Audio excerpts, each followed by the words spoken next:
Mm-hmm. There we go. That's how it goes. We started. Congrats. The podcast is off to a start. We have begun. Wow, you're describing how things start. How's your neck? Hurts. Why? Because I slept on it wrong. I slept on it wrong. I turned my neck too fast, but my neck hurts. You're getting old. I am. That's what happened here. Is you in your sleep aged, and that is your body's way of telling you, "Hey, we've aged a little bit tonight." Maybe woke it was up. because I think it's because I went to the movies twice, 2 nights in a row. My body can't handle those chairs like that. Yeah, that's definitely probably part of it. You know, the posture and shit. Oh right? God, yeah. Yeah, just like sitting in chairs for that long. You've brought this upon yourself. I mean, I don't have much sympathy. I have some. I feel bad that you hurt your neck. Don't feel bad if it's the theater causing it. You've chosen this life. And I will keep going back time and time again. Life is just a process of building your own prison. That's what it is, right? Like you decide that you want to do a thing, and then you're beholden to the thing that you do. That's life, and then it's all about just the perspective. That's why people are like, chase down the thing that makes you happy, so that you can be in a happy prison. So what you're saying is then you tattoo the plans on how to escape the prison you built on your back. Okay. And then you spend 7 seasons escaping with your brother? I think so. Did it take 7? I thought it only took like 4. Honestly, We've been over this. That show needed to change its name or end. That is like one ridiculous show to begin with, right? 2, they did it better as an anime, right? Of course. Yep, Golden Kamui. Amazing anime where a bunch of prisoners escape and have tattoos on their back that lead you to a treasure or something. It's fucking The Great wild. Escape did it better. Oh, the Great Escape. Escape from L.A. There's so many things that have been Escape from New York. So many things have been escaped from in such better fashion than Prison Break. I thought Prison Break was just about a bunch of guards hanging out. Just the break room of a prison. Yeah, just a bunch of dudes chilling out. They're like, yeah, C Block's rowdy today. What are you doing over on E? How you guys doing? You got anybody new? It's just the lowest. Just the worst. The lowest bar set ever. Just a bunch of that's what it is, man. I mean, it's just like a couple fit dudes and a bunch of overweight dudes griping about pay and like what they have to deal with. Because it's a job at the end of the day, and that's the prison they've built for themselves because they chose to do that. They're in prison too. Yes. Yeah. Have I sold you on this idea yet?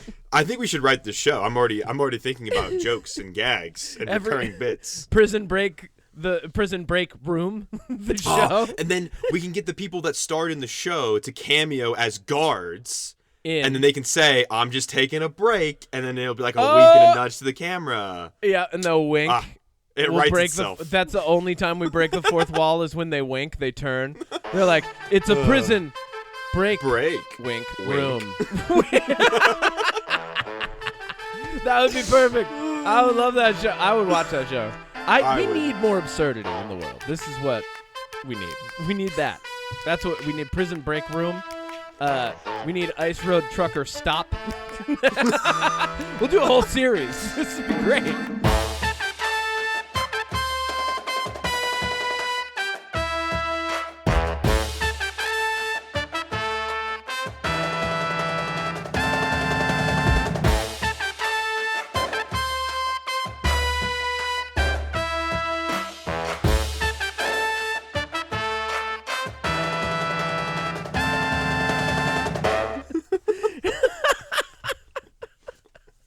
You ready to Great.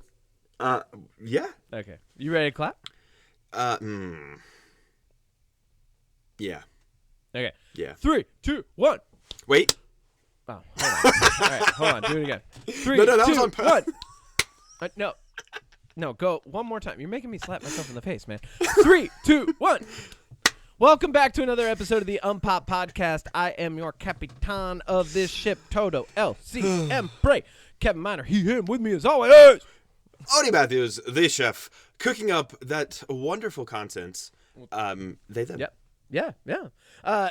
We were just talking about it before we even started recording. I wanted to get into this right away. Everybody needs to get off of Jordan B. Peterson's dick now. Like, you need to get off. All you dudes, you're just revealing your like I've been waiting for a while for this man to just outright reveal like a bias toward a side, and he's joined up with Ben Shapiro, famed incel and fuckboy. It's the incel Avengers, and they're assembling. Famed incel and unwanted fuckboy of the universe, Ben Shapiro.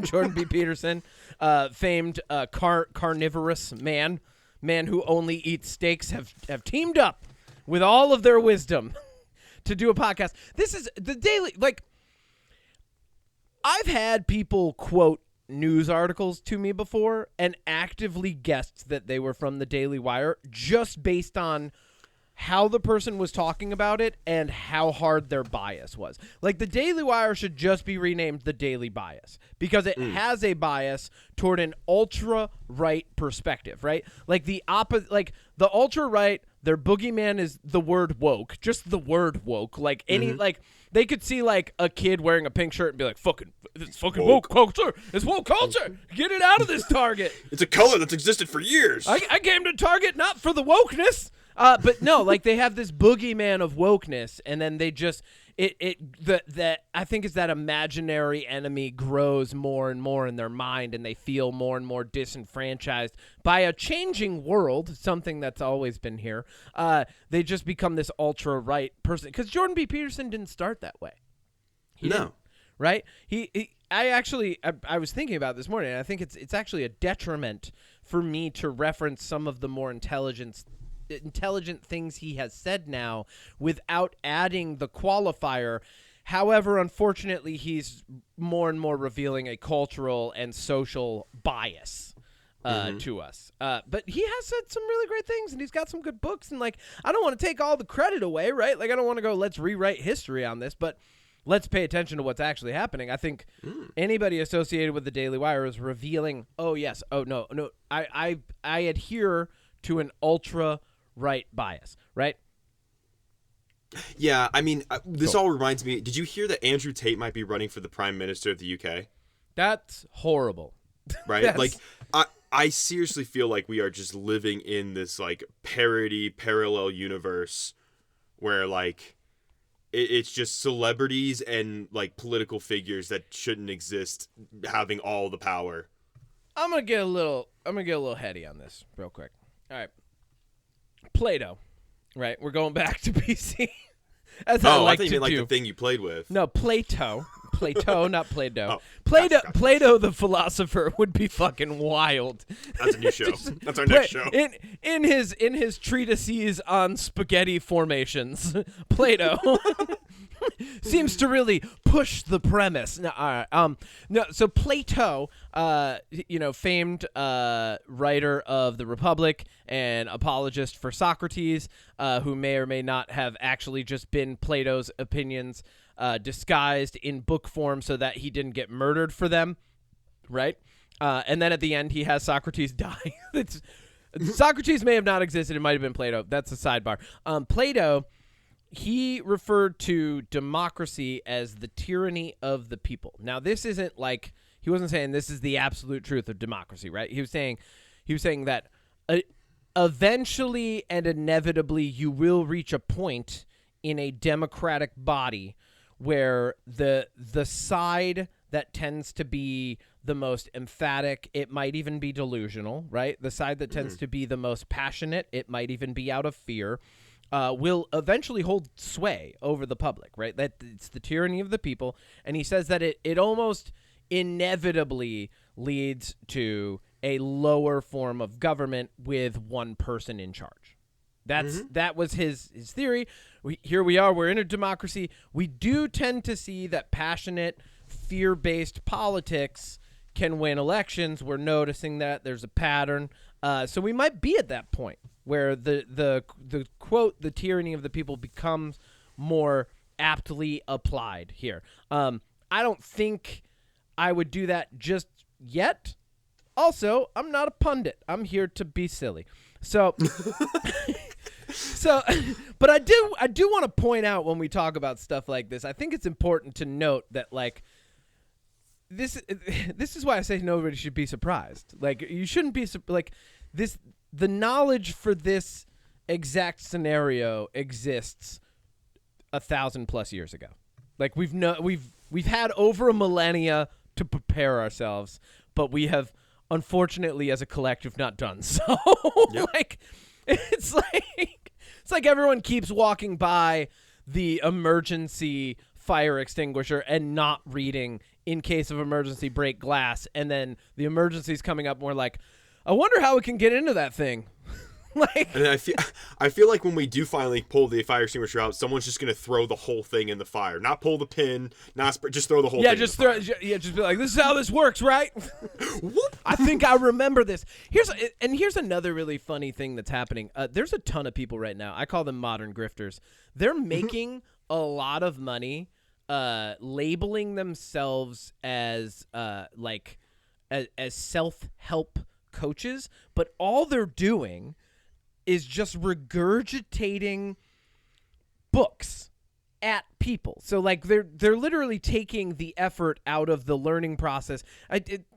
I'm very interested in this, and I don't want to get off on a crazy tangent, but like the best way that I can refer to it, someone made a loose comparison, but now I kind of think of it as like fast food for thought. You know what I mean? Like, you know how there's food for thought? Like something that you're supposed to think about and kind of take with you and like mull over, be real slow with it, ask hard questions, have harder like discussions internally. Now there's fast food for thought. This is like the intellectual version of TikTok. This is the best thing it only adds to the brain rot that you're already experiencing from constantly scrolling, and it's a side effect of that. Yeah. Wow, I mean, I'm sorry. Well, isn't that kind of, I mean, as somebody who like, does a lot with social media, I mean, that's kind of what YouTube Shorts, TikTok, Instagram, Reels, I mean, they've turned into and morphed into something that is an epicenter for people to get information, whether it's correct or not. Yes. And I think it's as bad for your brain as McDonald's actually is for your whole body. So if you combine that and you're just a Whopper goblin TikToking, right? Like, really, I don't want to be too mean about this, but if you're just like, if you're living life on a relative cultural autopilot in the U.S., there's not a lot of hope for your intellectual or like well-being, your intellectual or physical well-being in the future. And that's just me taking the objective knowledge that like McDonald's is bad for you, so eating it more frequently is bad for you, and you will be in a lesser version of health. Not mulling thoughts over and having any sense of critical thinking is bad for your intellectual health. You will just have a lower level of intelligence. Like, I'm just taking those two things. I'm not like insulting any particular group of people. I'm just saying, if that is what you adhere to, do not be surprised when you are a fat, stupid person. So real quick, this is kind of funny. Speaking of, do not be surprised if when, right? So yesterday I saw this, I think it was a YouTube short where it was this person and they were in their kitchen, and it was like, they were cooking, and they were like, and big text over the video they had, the thing I think it said like the thing doctors don't want you to know. Oh no. And basically this person just cooked a healthy meal.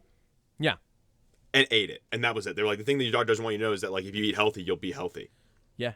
And people in the comments were like, this is so true. The healthier you eat, like doctors don't want you to be healthy because they make money by you being sick. And I'm like, you guys are fucking stupid. Well, okay. Like, obviously eating like a salad over eating French fries and a cheesecake is going to make you healthier. 100%. Like, come on. Yeah. Yeah. Dude, I mean, the fact that there are any number of people that think that is like revelatory wisdom, groundbreaking, is that to me is just it's funny sad, right? Oh, like yeah. it's like I would funny, call it no. sad if someone were presenting it that way, but also it's funny. Like, to me, I'm like, yo, y'all, you've not been paying attention, have you, at all? Like, and going back to what I was saying, nobody should be surprised. No, but you know what? What's up? You know what wasn't surprising? What? How bad Den of Thieves 2 Pantera was. Yeah, do we want to talk about that first and then kind of get into the heist stuff? We're talking heist films this week. heist films. The same way your attention and health are being stolen from you from the Money. industrial food complex and TikTok and Ben Shapiro. I'm going to blame him for everything. You know Let's what? do that. That's it. He's our scapegoat. He's my Snidely Whiplash of the cultural future. Just like a mustachioed douche that I can just point out and go, well, he's fucking there. So like Nice. All right. Yeah. So, heist. We're talking heist. So, Yeah. How do you want to approach this? Well, so this weekend, or I guess the weekend as this comes out, Den of Thieves 2, which is the sequel to the 2018 film Den of Thieves 1. Which was obviously so popular it needed a sequel. Oh, I mean, I don't know about you, but for 7 years I've been waiting to see what happens with Big Nick and Donnie going across Europe. Like, I don't know who they are. Me either. All right, cool. So if you're interested about what the first one is like, one, don't waste your time. Two, I made a video about it, so you don't have to waste your time. Where's the video at? It's on Magnum Opus, of course. YouTube.com/Magnum Opus. Is that what it is? Did I do it right? I think so. But I think You don't know? You don't know your own well, YouTube? okay, no, I do. No, it's just, I think the O is a 0 because of somebody else already had Magnum Opus? Yeah, but they didn't. Wow. Yeah. You're original, It's not a real channel, though. I looked everywhere for it. Did that deflate your excitement for it, or no? Well, no, because they're not they might have gotten the name, but they don't do anything with it. And now I've made a name for myself, so they're fucked. They're gonna look like the copycat. Yeah, it's just like it was just some kid at like 15 that figured out a real funny pun, and then here you come at like an adult man figuring out a real funny pun. Yeah. You guys can stand off in the cafeteria later during Prison Break Room, the show. Oh my god, we can talk about Cell Block E. It'll be great. All right, so Den of Thieves. What is it about? Okay, so here's the thing, and I'll probably keep this short because the longer I think about these two movies, the more your brain hurts. Well, they're just not good. Okay, I love a good like robber versus cop, or like heist versus law enforcement. Like, I love all of those movies, right? I think that some of them take these premises and they do some really unique things. I use Jumper as an example in my video because that is a movie about people that can teleport, but it's mainly about one of them who's using it to steal and a cop who's chasing him. Like, it's cool. And it has Darth Vader and Mace Windu in it. Like, come on. But Den of Thieves 1, it sees Gerard Butler as an LA sheriff's lieutenant for major crimes, tracking down the guy who played Halo in the TV show, 50 Cent, and Ice Cube's son. That's the bad guys in the first one. Okay. All right. Yeah. All right. I got it. I kind of have a picture of what this looks like. Yeah. And like, so it's in LA. It's meant to kind of capture the gritty, like, underbelly of LA in a sense. And so for a majority of the first film, it's very like grounded and gritty, and like the deaths are very like real and grounded. They're not like gruesome, but like in the opening, one of the guys gets shot in the leg, and like he's like squirming on the ground as like kind of like blood is splurting out. Like, it definitely has that like grounded grittiness to it, right? So the movie goes on, and like, the cops do their thing chasing the bad guys, and the bad guys plan their heist, and then eventually the heist kicks off, and they're successful at first, but then the cops find them, and then a big shootout happens, and in the end, the cops pretty much kill everybody and save the day, but Donnie, Ice Cube's son, escapes, right? And that's what's supposed to set up the sequel. Okay. Here's the problem. Yeah. Den of Thieves, and I'm going to say this quickly because, again, I have a video that like breaks this down more, but the whole movie's tone is this very like grounded and gritty approach to cops versus robbers, right? Yeah. Then at the end, it throws in this very like cartoonish twist where it turns out Donnie, who the entire movie is just like the new guy who doesn't know a lot, right, was actually like the mastermind behind it, and he planned everything. And while they were running Donnie a heist, is Ice Cube's son. Yeah, O'Shea Jackson Jr. And he's incredible, and I'll talk more about him in a second. But it turns out like he was the mastermind, and like he had his own crew running a heist within a heist, and then he escapes to London, and like that's a cool ending for a heist film, like an Ocean's 11 heist film. Yeah. It doesn't work when there's literally a scene when one of the cops is killed where two of the cops are having this like emotional moment about like, are you gonna call his family? Like there's so many like gritty and grounded things in this that when you throw an ending like that, it's a good ending, it just doesn't fit. Oh, okay. Yeah. You know what I mean? So you're saying they were going for like the real big gut punch at the end and it didn't land. It kind of turned into like a little tummy slap. It was a little silly. Yeah, it was a little silly. All right. And so then the second one basically picks up, and again, that same kind of tone, only this time it's in Europe, and Donnie, O'Shea Jackson Jr., who escaped, is now teaming up with like these diamond heist people to rob the diamond center in France. France. Okay. And so Gerard Butler's character tracks him down, and when he finds him, he's like, actually, I'm tired of being a cop. I'm gonna do this heist with you. And so then he gives up being a cop? Well, kind of. Spoiler alert for Pantera, Den of Thieves 2. Don't waste your... Seriously, just... Wait, like, did you see that? You saw this already? Yeah, I saw this. I thought it was Thursday night. Oh, great. Okay, Yeah. so wait, hold on. Wait, spoilers for... Wait... Hold on. we're steamrolling through this. All right. So you, I'm about to kick off talking because about of it. how you started it. talking about this, it was coming out this upcoming weekend. No. I want to talk about it, but I'm going to spoil it. So that's what I'm saying. Spoilers. Right, so but first off, how is Den of Thieves 2 Pantera? How many diamonds do you give it? It's the worst movie of the year so far. If Den of Thieves Pantera went in to steal diamonds, how many diamonds would it get? They would owe the diamond store diamonds. Okay. I've seen two movies this year, and I'm going to Yeah. talk about the second one in our jams. Yeah. This is hands down the worst movie of the year so far. Okay, great. Because the other movie I saw was really good. So I love that. That's great. So spoilers for Den of Thieves 2, obviously. Yes. All right. I've got one thing to add before you do spoilers for Den of Thieves 2. Okay. So I looked this up. I came prepared this week. Yeah. I looked this up.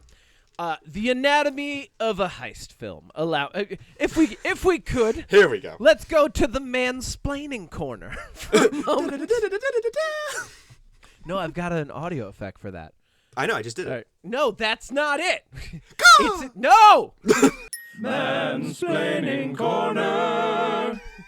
No, Odie. All right. So, the anatomy of a heist film.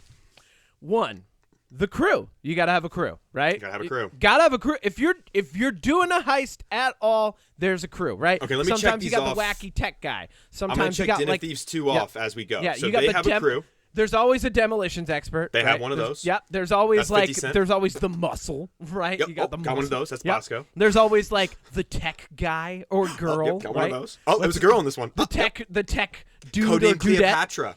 Yep. Then we go on. We got the plan, right? That's Donnie's job. They gotta have a plan, right? And it's usually someone's job on the crew. Like there's Somebody's. also wait, do they have the charismatic guy?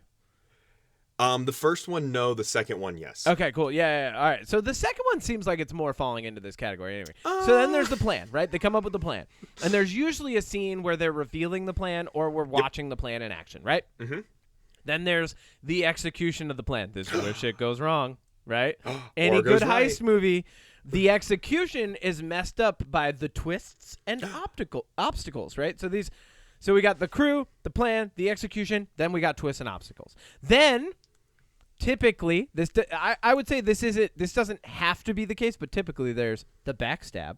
But I put in parentheses here, personal conflict, right? Okay, hold on to that one. Yeah. Because we're going to come back to that in Den of Thieves 2. Yeah, because I don't think it's always the backstab. I think sometimes it's there's just a personal backstab. conflict coming to the There's surface, a right? backstab. Okay, but then there's the escape, and I put with or without everyone. Like Put a pin that's, in that one too. I put that, right? With or without everyone. And then there's the aftermath, and I put in parentheses or sequel teaser. Like, that's Whoa. that's the anatomy of a heist film. And then I just kind of like, as I was thinking about it, I'm like, how does this really apply to all the heist films we've seen? Because we've seen, It does. like, like we've seen other films that we'll talk about a little more after you get through Den of Thieves, Pantera, but like we've seen like The Italian Job, Ocean's 11, right? These are bona fide heist films. And then I actually think that there's a lot of movies that fall into the heist film category, like they're part heist film without intentionally being heist film. Okay.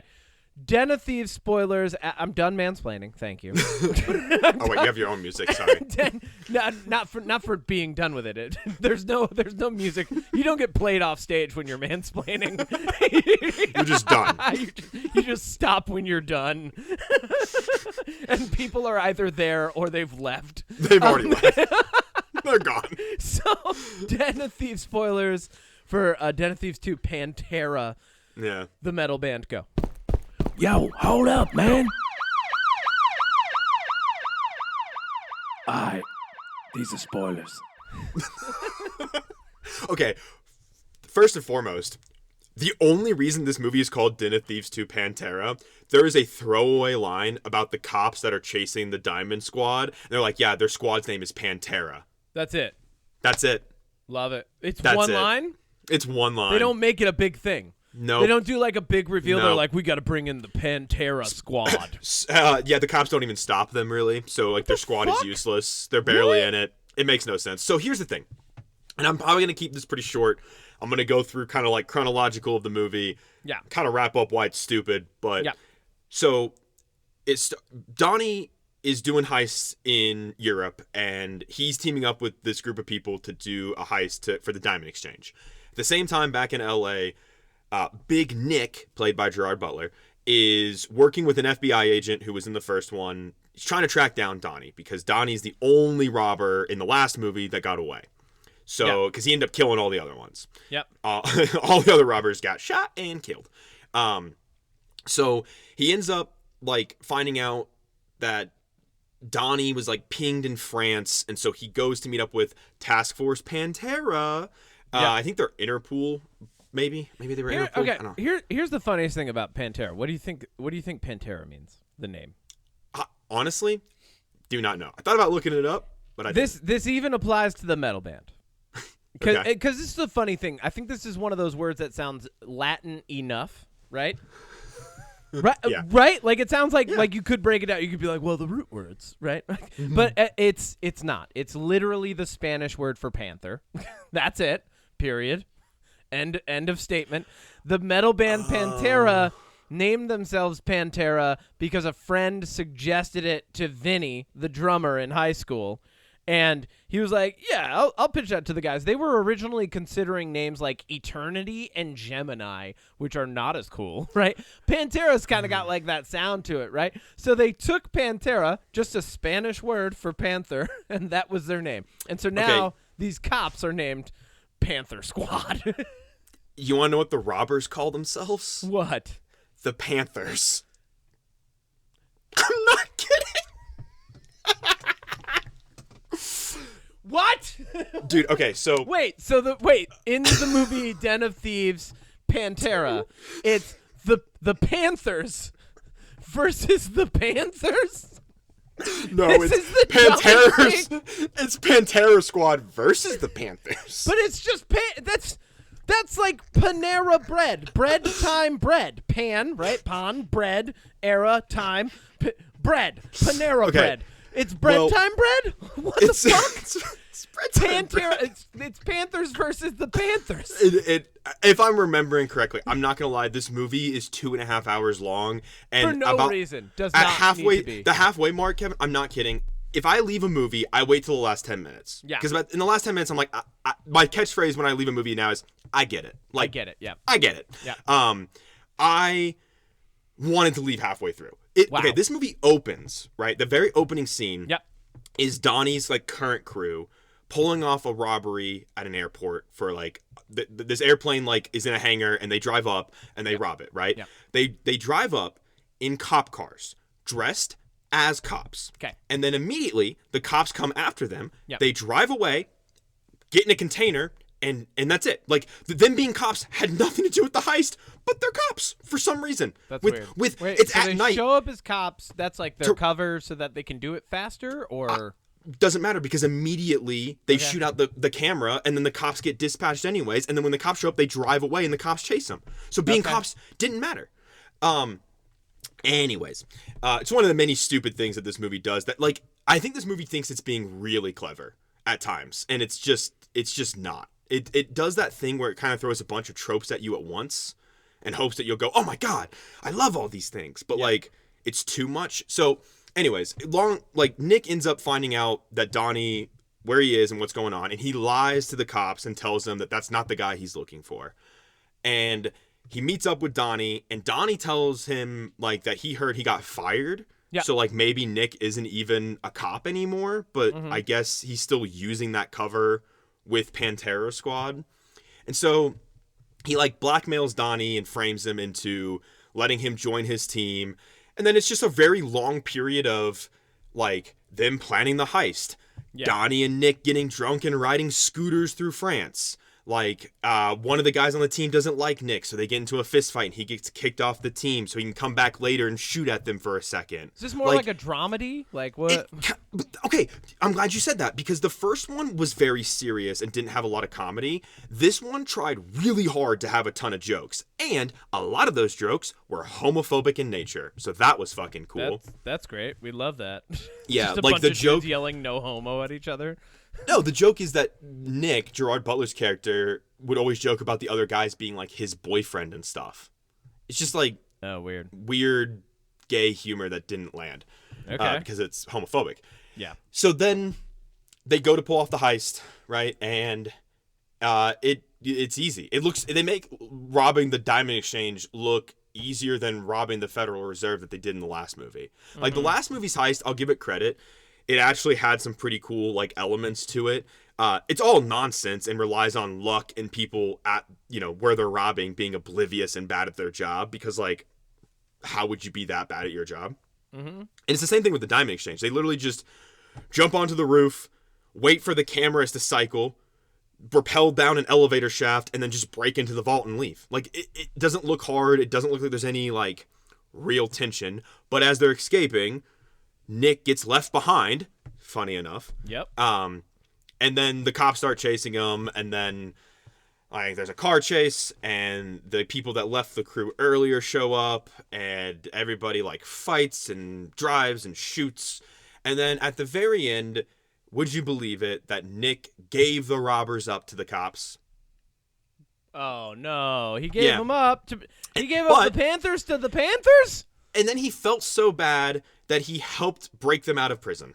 And that's how the movie ends. It ends with Donnie on a prison bus, just like Fast and Furious 4. Yep. It ends with him on a prison bus, and then Nick's crew that he hired breaking him out because he felt bad for sending Donnie, a lifelong criminal, and apparently, because there's a line dropped in the movie that he's the best robber on the planet, he feels bad for sending him to prison for being a criminal.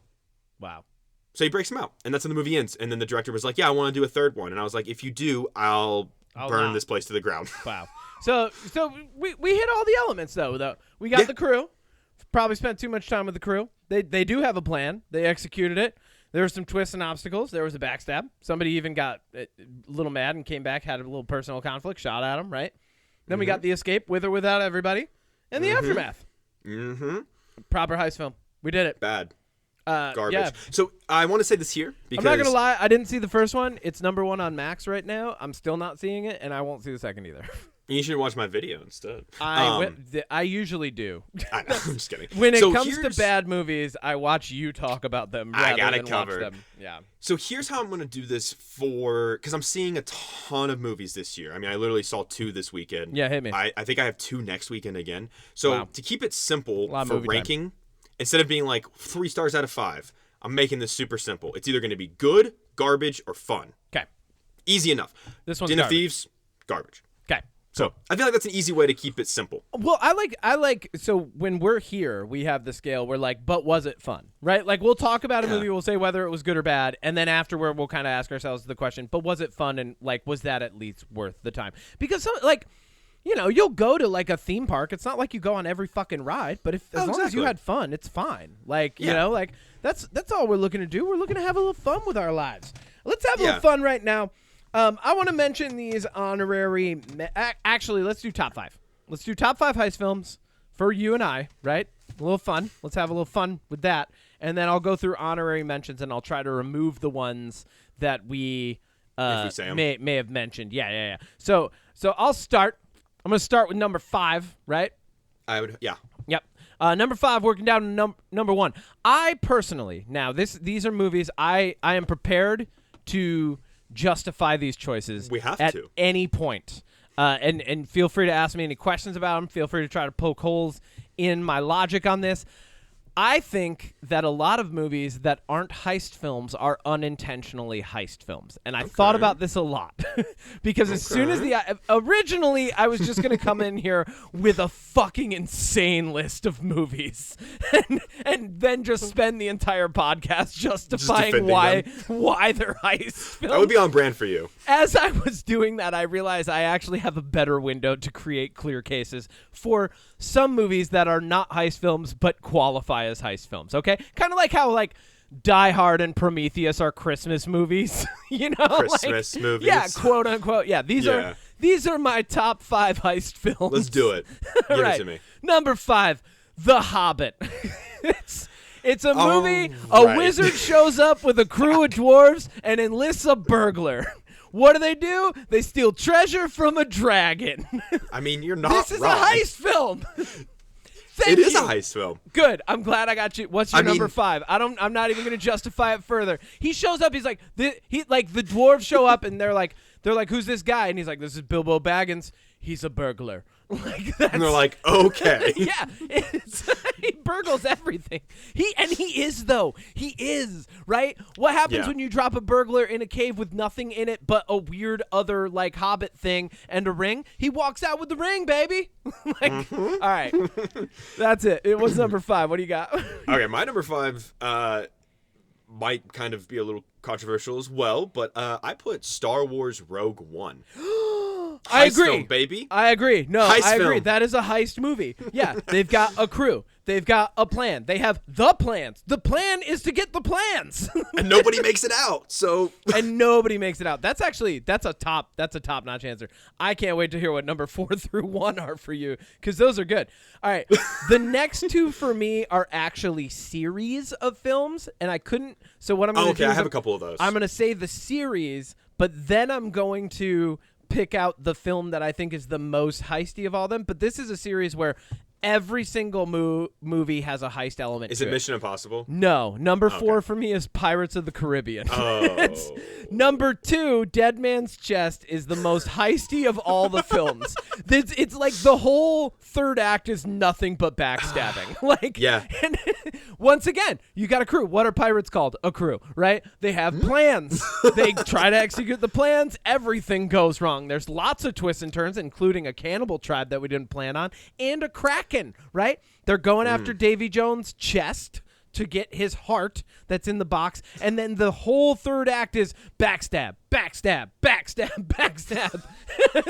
And then you get the sequel teaser. Damn. Do you agree? Yeah. Thank that's you. a good one. Thank you. All right. Okay. Number 4 for you. What do you got? Fantastic Mr. Fox. Absolutely. Yeah. Yeah, it's a heist. I mean, I love W.S. Anderson. I think he's one of my favorite directors. I love his style. I think Fantastic Mr. Fox is fantastic. And it's a heist film. I mean, he's got a crew. He's the suave lead. I mean, it's George Clooney. It is literally Ocean's 11 in Fox form. Yeah, 100%. And it's a classic story. All right, number what? Wait, 5, 4, 3. Yep. All right, so 3 for me is the Mummy series. Once again, these are heist films, right? Okay, I know that it seems like an action adventure, right? And it is. I'm not disqualifying anything else that it is. I'm just saying this also falls into the heist category. What is the point of every single one of those movies? Go get a thing. We have to go into a dangerous place and most with of them a plan have action and get a thing. Right? Yeah. With our crew, including your inept brother, who's like he's the comedic relief, usually some sort of person who's an expert on the place, right? Like, you have two people who are kind of like the charismatic leads of the crews, right? But they're arguing the entire time, which makes it more of like a family fun adventure comedy. But every single, and I would highlight the first one as actually the most heisty of all of them. Because what are they doing? They know that there's a place that exists. They know that there's treasure there. They're going to go in. They're going to heist the treasure. They're going to get out. Does everybody make it out? No. Did they tease the sequel? Yes. But does it tell a complete story anyway? 100%. Okay. Thank you. I can I'm get glad behind you're that. just agreeing with these. Like I said, I was going to come in here with a ridiculous list of things. But I thought about doing like all bad heist films. Yep. And just seeing if you'd catch on. I mean, I might have. Yeah. But yeah. I'll tell you the ones I would have picked. But my number 3 Yep. is Inception. Oh, yeah. 100%. I mean, yeah. It's a heist within a heist within a heist.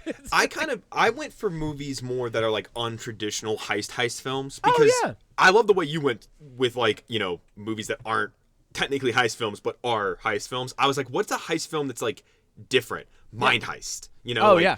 Well, in I think- every single part of the movie, like, it's like every single layer of that guy's mind is a different heist, Yeah. too. You know? So it's like a It's a heist, good heist, one. heist. Oh, It's a heist. And then there's the spinning top at the end, so you don't even the heist might not be over. Yeah. We don't know. But yeah, I it's not my favorite Christopher Nolan film. I think it's probably my second favorite. Okay. Cool. But I like it. I like it a lot. Awesome. Yep. All right, number 2 for me, it's another series. It's straight up. This is a heist film in every single way. The Matrix. And especially number 1, the original. Oh, yeah. Think about it. What do? They recruit Neo to their crew to jump into the server and get the thing, right? Like, that's what they're doing. And Agent Smith shows up, and he's like, I'm here to stop. He's the cops, right? He's the antagonist. And then there's a little bit of backstabbing, right? There's the person on the crew who's working with the cops. Like, it's a proper heist film. Cypher? Through and through. Cypher, yeah. Yeah, Cypher. It's a heist film through and through. Yeah, It's got the veil of a sci-fi thriller. Well, and that's kind of like when you were talking about your last one. Like, a lot of heist films end up being action films to some degree or another. yeah. Like, Inception has action. Fantastic Fox even has action. Rogue One has action. Yeah. All of mine have action to some degree. Yeah. Oh, yeah, 100%. Yeah. Cool. Matrix heist films all the way. Yeah. Okay, so my number 2 is the movie Tenet. Okay. Yeah. Chris, why'd my you say it like that? Because it's my favorite Christopher Nolan film, and a lot of people It's a heist don't like movie. it, and rightfully so. I get it's not for everybody.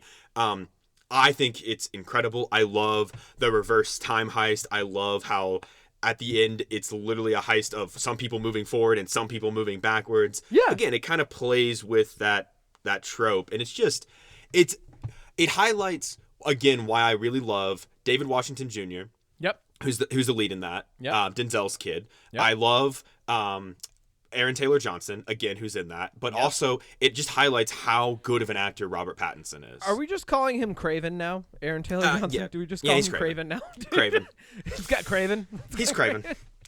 Again, I hope he stays as Craven because I think he's a good Craven. Yeah, me too. But yeah, that's my you number can say 2. it however you want. I'm not going to stop you. I'm going to say All it right. however I want every time. All right, my number 1 is actually a proper, by itself, standalone heist film. It's absolutely amazing. Not only that, it's a proper crime thriller too, and it's multiple heists all going wrong at the same time. It's a huge deep cut, and if you haven't seen it, I highly recommend watching it. If you haven't seen it in a while, I recommend rewatching it. Smokin' Aces. Dude, that's a stacked fucking Thank you. cast. Thank you. I haven't seen that movie in a Right? while. Your response is Dude. all the gratification I needed. This is my how number did I 1 forget heist about film that? of all time. What are they man, I doing? forgot about They're it. going to go get Jeremy Piven.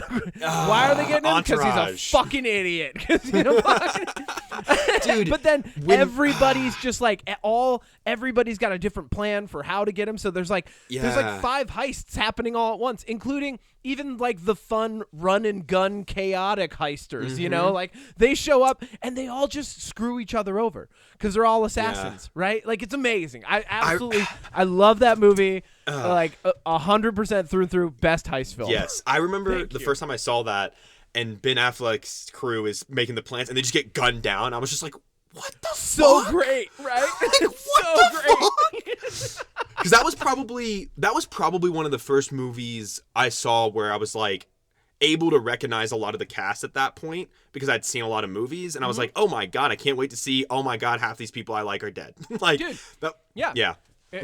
Common, Alicia Keys, Ben Affleck.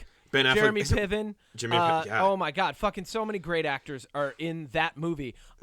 What's his name from Ozark and Arrested Development? Jason Bateman. Jason Bateman's fucking in it. Dude, insane movie. Dude, such a good movie. So good. Yeah, all right, so good. That's a good one. Thank and you. it has, dude, I have to watch that today. I might have to watch that today. All right, what do you got? What's your number one? My number one. Have you seen the movie Logan Lucky? Oh yeah. I fucking love Logan Lucky. Dude, I've got that on my honorary mentions. Dude, Adam Driver, Channing Tatum, Daniel Craig, Sebastian Stan, Seth MacFarlane. Yep. It's just good. Dude, Yeah, I would pay money to watch Daniel Craig berate people for an hour and a half any day of the week. Like, dude, I quote in that movie, there's a scene where he's changing in the back seat and he's like, I'm about to get naked. So no peeking. So whenever I tell people not to peek, I'm always like, no peeking. Like, that movie is ingrained in my head, and it is so probably my favorite heist film, just because it's so silly and fun and creative. Yes. And I love the cast. And I agree. Daniel Craig is just so fucking good. And honestly, like, this might be blasphemous to say, but I think his role as James Bond might be his weakest role out of all the things I've seen him in lately. Yeah, he was even in Layer Cake. That was good. Layer Cake is good. Layer Cake is great. I think he's better in Knives Out. I think he's better in Logan Lucky. Like, think he... Yeah. Yeah. Some people say Layer Cake was like his audition for James Bond in a way.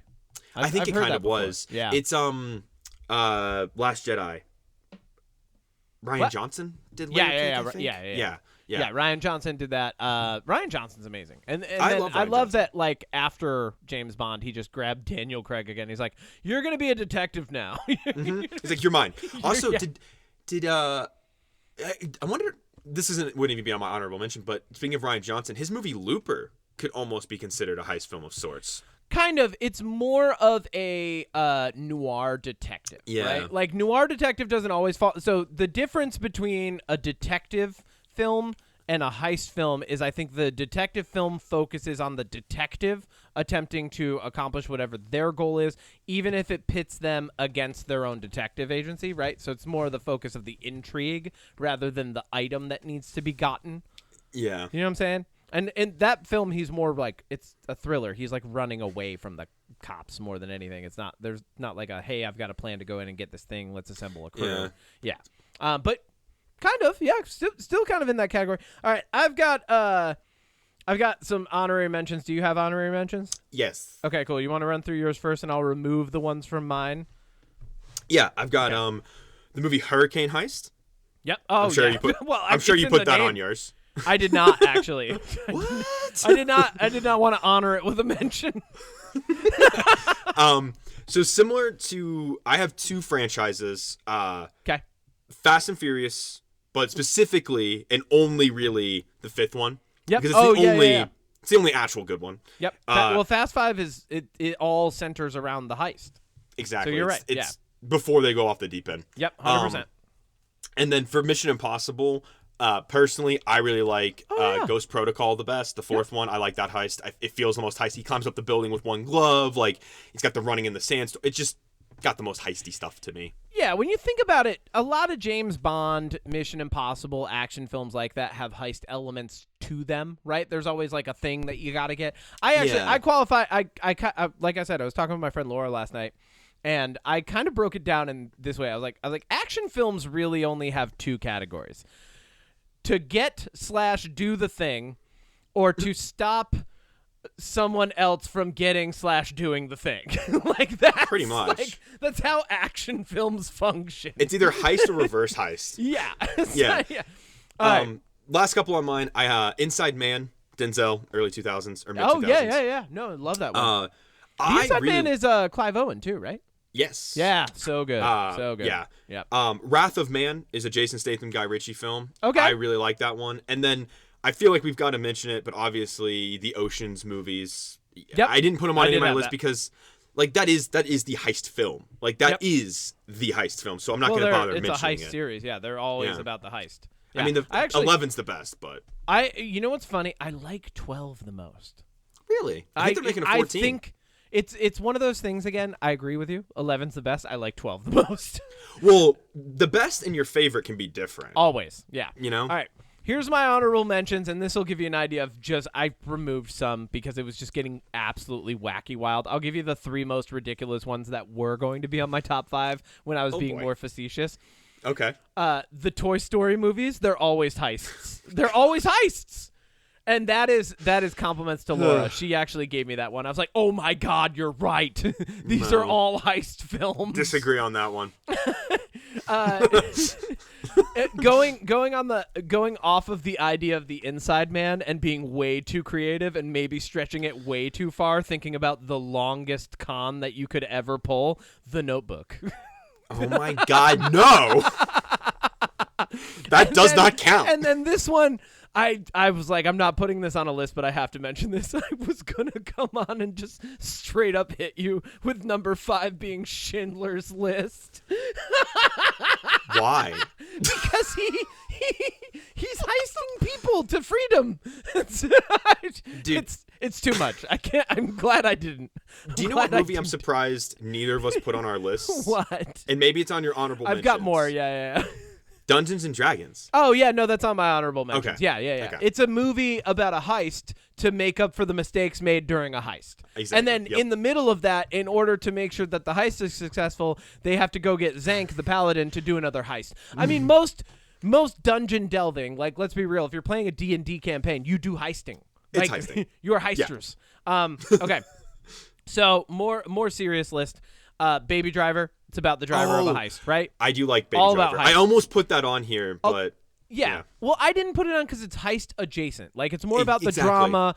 That's why I didn't do it. Yes. And so some of these other ones that I'm about to list are heist adjacent as well. We've got Public Enemies. It's more about the life of John Dillinger and how he kept breaking out of prison. Just so happens he was a bank robber. So those are heists. But they're like... when the plan is go in with guns and take money, that's like not so much a heist. That's the bare minimum for a heist. Yeah. Like, okay, there's actually that reminds me. There's a bit that I wrote. I think it got cut from my final draft of the video. Yeah. But there's like the whole thing in the first Den of Thieves is that all the robbers were in the Marine Corps together. Yeah, they're Marcon Marines or whatever. Yeah, like special whatever. Yeah. So there's this moment where I was thinking about it and I was like, you know, the only reason that they're in the Marines is like it's the movie's justification for them being good with guns. And I was thinking, I was like, but every robber needs to be good with guns. It's kind of like how you rob. A prerequisite. Like that's kind of like on the job description. 100%. All right. So this is another one that's like, I think it's heist adjacent, but there are heists in it. The Town with Ben Affleck. I almost put that on here too, but again, adjacent. Yeah. The Italian Job, proper heist film. Which one? Just not both, really. Okay. I mean, let's be real, both. Like even the modern remake with Edward Norton and Jason Statham, your favorite. Mark Wahlberg, yeah. But like it's a heist because they get screwed over in the beginning doing a heist, right? Yeah. Reservoir Dogs, heist adjacent. It's all about a heist. You don't really even see much of the heist until, like, you see some of it, but, like, really it's the aftermath of a heist. You get the beginning, they got the crew, they got the plan, they got names, and then we just cut immediately to, like, the aftermath. Everything went wrong, right? But it's a good heist film, I think. I agree. All right. I was, like, waiting for you. The Sting, classic heist film. Okay. Yep, classic cops versus robbers. Heat. That's another good one. Yep. I almost put that on here. Yep. That had, I think the gunfight in that was so like realistic that they used it to train people or something. Yep. And then I put the worst heist film of all time, Lift, which came out last year with Kevin Hart. Dude, that's a good movie. No, I'm just kidding. I saw that. Did you see that? No, I did not. No. Oh, I did. No. It's bad. Pass. Yeah, bro. pass. The whole reason it's called Lift. You want to know why it's called Lift? Because they're going to lift some stuff. But also because Kevin Hart's character lifts everyone up with motivational speeches, and that's his like role in the crew is that he keeps everyone like people are having trouble. They're just like, I don't know how to do this thing. He's like, well, have you thought about just doing this because you're really good at it, and I believe in you. And they're like, thanks, man. That's literally what That's so dumb. It's Yeah, pass. awful. We should watch it. I put that in there specifically because I was like, well, no, fuck this. I've seen it though. And then I did the other one that was on my ridiculous list that like I forgot to write down here, but I was gonna come in. My top 5 was just gonna be insane. It was gonna be like Schindler's List, The Notebook, like it was just gonna be nonsense. But this one I actually, now that I'm thinking about it more and we've talked about this, The Labyrinth is kind of a heist film. Okay, The classic The Labyrinth with David Bowie. First, David Bowie. His plan is you say you don't want a baby, and then he heists that baby out from under you. Baby. Then you have to go back and navigate this crazy labyrinth, assembling a crew the entire way. So at the end, you can heist that baby back. Get the baby back. Baby back ribs. It's baby heist. That's what it is. What about Austin Powers? No, that's Okay. a spot. Heist, once again. Heist elements, right? There's like kind of like Mission Impossible. There are heists. There's usually a heist within a Mission Impossible film. It's not the whole film's not a heist. Same thing with Austin Powers, same thing with James Bond. There's usually a heist within the film because that's what spies need to do. They need to go in, sneak in, get a thing that's really important for the overall mission, but that's not the whole thing. Okay, last one. Yep. What about the movie Stop or My Mom Will Shoot? I don't know what that is. I've never seen that. 1993, Sylvester Stallone. And Never one of the Golden seen Girls. that. I have one of the no Golden idea. Girls. It's awful. Anyways. Yeah. And then one more. Blue Streak with Martin Lawrence. Classic. It's a heist comedy. Oh, sorry, 2 more. Blue Point Streak Break. with Martin Lawrence. Classic wannabe heist. He's a diamond robber. He can't get into this. He spends the whole movie trying to figure that shit out. And then Money Talks. Actually, once again, heist adjacent. It's about a heist. Like the heist has kind of already happened, and then it's 2 people running away from the robbers. The entire film. Yeah. It's also, I mean, there's a lot of them. I was going to say also Point Break was on my list. Point Break, yeah, they're doing heists. I mean, even Swordfish. Remember Swordfish? Yeah. Oh, that's with a Halle heist. Berry. That's a heist. Yeah. It's a proper heist film. Hackers has heist elements to it. Yeah, there's a lot of there's a long time where I think different genres of film were just adding heist elements to them. Like probably like I a good love 2 heist decades elements. of just like and then you got to sneak in and get a thing. You know? I'm here for it. I am here for it. Give me yeah. good heist movies. Yeah. Or I fun. agree. At least make them fun. Even if here's the thing about heist movies for me. Like Den of Thieves, the heist was cool, but because the rest of the movie and like everything about it kind of sucked, the heist isn't fun anymore. And like ruins even the like overall I think of the thing. movie the movie Tower Heist with Matthew Broderick and Ben Stiller. Yeah, I didn't That even give that an honorary mention.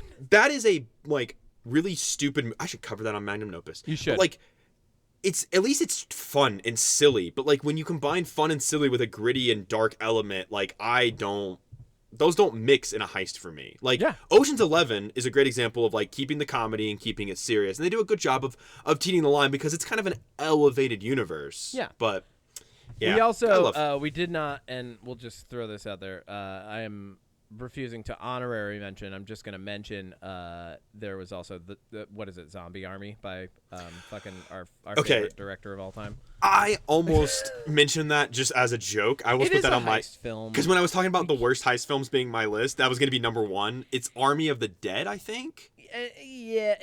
Army of the Dead. Yeah. They're technically a heist film. And then there's, based on the criteria I've given, every Indiana Jones film is a heist film. Every Lara Croft film, Tomb Raider film is a heist film. Uncharted. There is the best reverse heist of all time, though, that I do think needs to be mentioned, and I'm probably going to start getting annoying with how much I talk about this. The Lord of the Rings. It's a reverse heist, baby. You're bringing the item back. You're bringing it back. Disagree. Okay. Because it would, if it was a reverse heist, it'd be going back to like a secure place, but they're just destroying it. Well, they're not bringing really returning it. But the whole idea is the thing that was heisted, right? That was stolen from a cave long ago is going back to the place it was created. And so, you can disagree, but I'm going to forever call it the best reverse heist of all time because you get a crew, you got a plan, everything goes wrong. There's even some backstabbing along the way. And then eventually there's just like 5 plots going on at once. But the reverse heist does get completed. It does happen. All right. Yep. So that's what I got. That's the whole Can I tell list, you, baby. Can I tell you about, well, not just you, obviously other people that are Can you tell listening to this. everybody? Can I tell everybody about the movie The Damned? Oh, because you just saw it last night. I did. Oh, so I didn't realize it was actually going to make it to theaters here in the U.S. because I figured with it being an Icelandic film, though I saw trailers for it, those movies usually like they come out, and I was right. It had one showing, for a Friday night. But it's a 90-minute. It's an Icelandic horror film. The cinematographer shot last year's movie The Watchers, which is one of M. Night Shyamalan's daughters. Yep. Good film. Actually, I haven't seen The Watchers. It's good. I've seen clips from it, and this cinematographer, he very, very good. A lot of the movie The Damned, it's about an Icelandic fishing outpost that is run by a woman. Her husband owned it. Her husband died at sea. She's now the owner. They're halfway through their current winter fishing season. And it's her, like a housemaid, and then a crew of 6 for their little like rowboat. Okay. And the whole movie, it takes place in a couple like really dark. It's in the 1800s, so a lot of the lighting in this movie, it reminds me of Nosferatu in a lot of ways, where it's like candlelight on part of the face, very dark shadows, really using that element to the advantage of the spookiness. Yeah, and basically the story. The scene. Yeah, and this is a psychological horror. Okay. And basically what happens is they're getting ready to go out to fish, and they see a big boat in the distance on the rocks. It sinks because they shouldn't have been that close. And basically because she's in charge, she's like, hey, like, we can't go save them because, for one, like, we don't have the resources. 2, like, we don't have any food because we're out here fishing to live. And 3, like, it's extremely dangerous. Okay. But then she finds the next day a barrel washes up on shore with food in it, and it's really, really tasty because obviously it was a foreign ship and they're in Iceland. So they decide to row out there to investigate the crash. Anyways, because they assume everyone would be dead.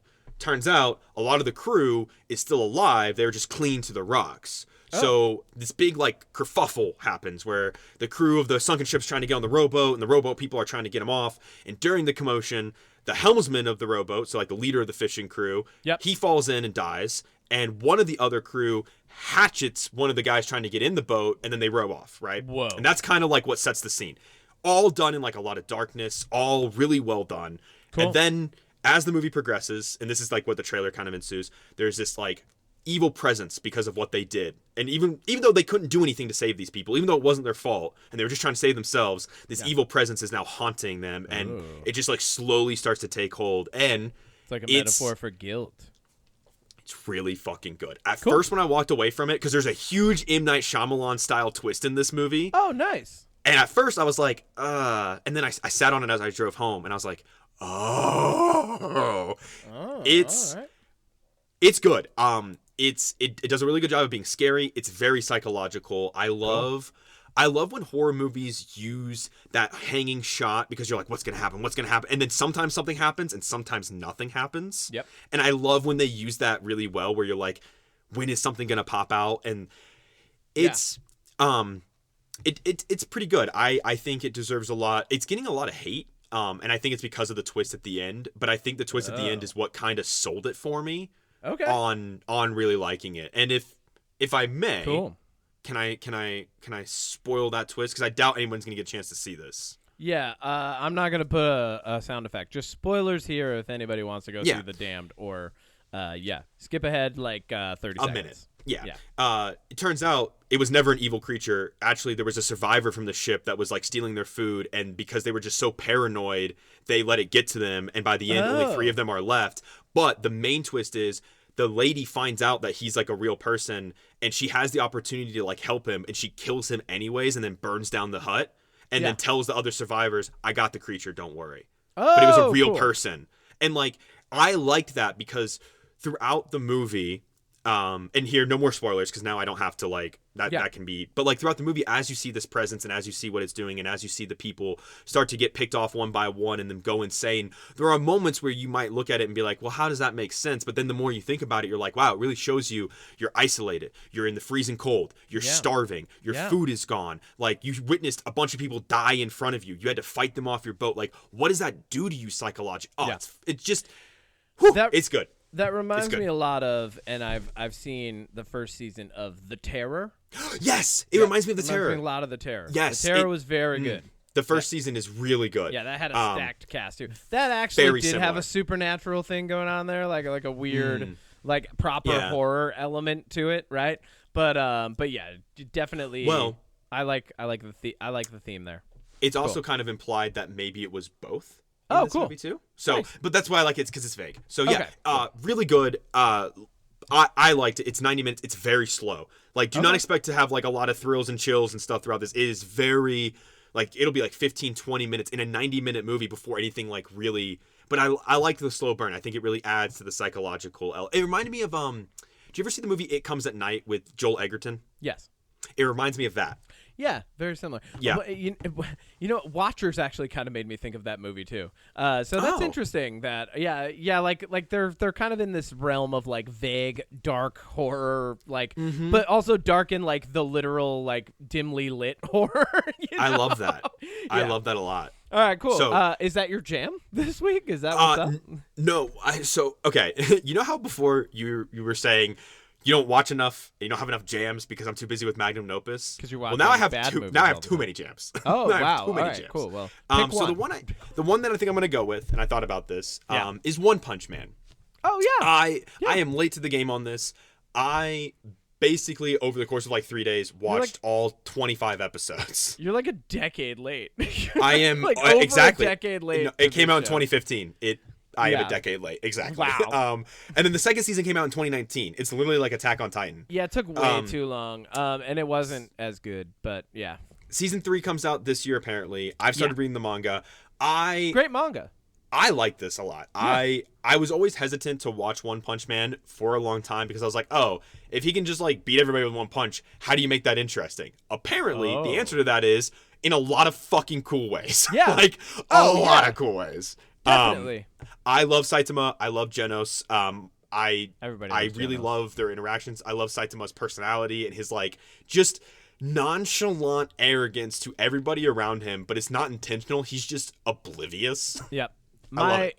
My favorite moment in One Punch Man, I think it's like episode 3. It might even it's the one where he gets abducted and he's fighting this creature and it's kind of kicking the crap out of him, and then he realizes that it made him miss the sale that he wanted at the grocery The coupons. store. Yes. Yeah. He's saying that a week coupons from have today is expired, Saturday, which means today is Saturday, And which he's- means it's coupon day.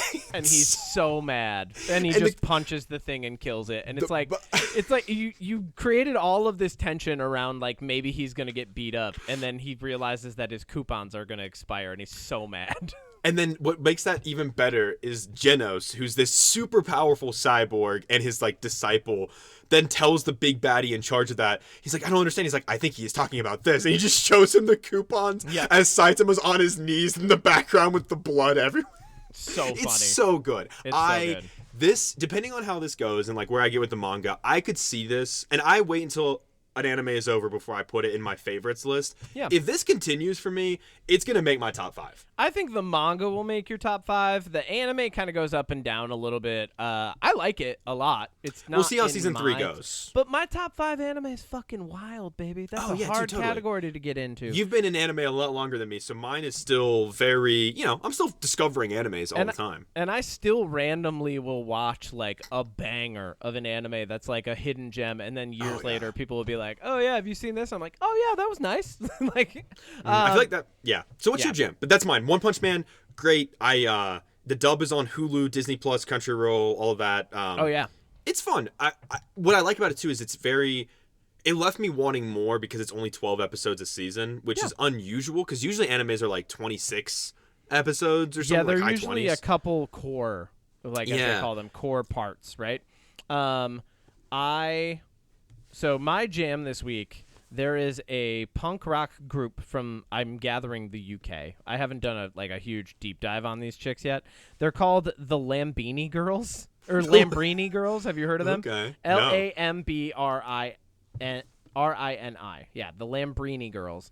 So they are actually here. I'll look this. Here's their description on Spotify, and it'll give you an idea why the best band in the world.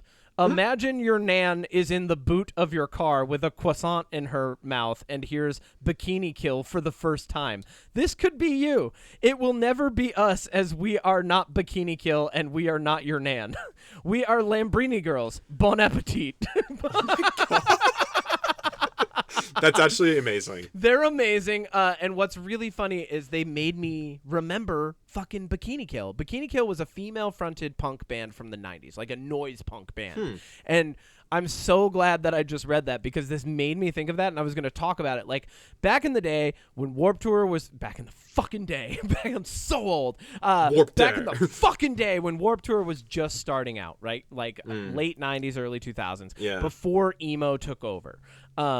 There were a bunch of punk bands. It was Bad Religion, Pennywise, No Effects, The Vandals. Like, back in the day, fucking the first Tony Hawk soundtrack before emo took over. Like, before all the other stuff came in. It was surfer punk. It was punk. It was a fucking Black Flag, Anti-Flag, just Social Distortion, fucking so many punk bands. And I totally, like, I think I listened to all these bands when I was so young that, like, they're in the recesses of my mind, because then I formed a much, like, broader palette of music and an appreciation for songwriting and stuff. Lambrini Girls brought me back to this, like, destructive child that I have inside of me that just loves fucking punk rock. Like, I've realized, like, I kind of, as I was listening to them, I'm like, I'm always gonna fucking love punk. Like, the song I would highlight from them that is I recommend everybody listen to. It's called Company Culture, and it's just fucking so good. Well, it just shows you that punk finds its way into every, like, decade, because the lyrics are all about, like, being a woman in company culture, and, like, they're still very prevalent. Like, and, like, there's no chorus to it. It's just a repetitive verse, like going to work every day. But the verse evolves and gets more angry. And then in between each verse, there's like a little ad lib. So like at the end of the first verse, she just goes, "Don't touch me." And like, and then at the end of the second verse, she's like, "Michael, I don't want to suck you off on my lunch break." Like, it's fucking funny. And I was just like, when I first heard it, I'm like, this is hilarious. And then it's followed up on the album by a song called Big Dick Energy. It's just making fun of toxically masculine dudes. It's so good. It's so fucking funny. That's amazing. Yeah, so there's a level of humor to it. It's fun. It's angry. It's like a lot of things all at once. I highly recommend it. If you're a fan of like Turnstile or some of the like louder, noisier, almost like punk adjacent bands, I would say these girls are actually punk. They fall into the same categories. Really great. Love it. Yep. That's it, baby. That's the whole podcast. I wrote in the notes. There's a sign-off now. We do a sign-off. We can actually wrap up the podcast like professionals now. Take us home, Kevin. I'm going to. Where's the sign-off? Hold on. Let me find Unpopped. All right, here. Kevin we're in Unpopped document. All right, here we go. Okay. Sign off. And with that, it's time to sign off again.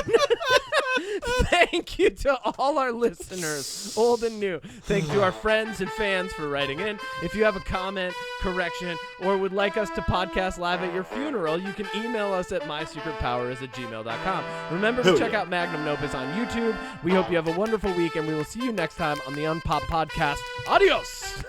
Take me home. That's no. Kevin no Rhodes. Nope. To the place. God damn it.